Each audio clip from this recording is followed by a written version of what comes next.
Zara, Ubangiji ya halicce mu ne ba don mu kasance marasa aikata laifi a gare shi ba.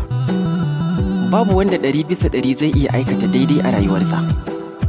Dole idan aka samu mutum ya yi daidai a wani lokacin, to ko wani lokacin zai kasance akan kuskure ne. Ban san me zan iya faɗa miki a yanzu ki fahimce ni ba. Duk abin da zan faɗa a yanzu, na san fushi kike yi da shi.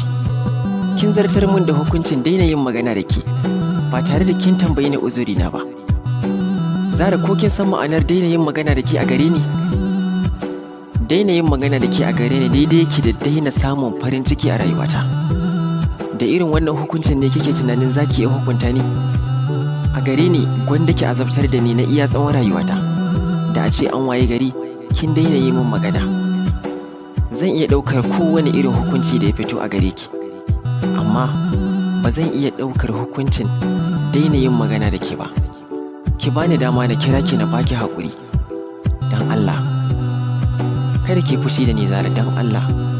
Ki saurari uzurina. Da gaske nake yi abuna na faɗa miki, bana da lafiya ne.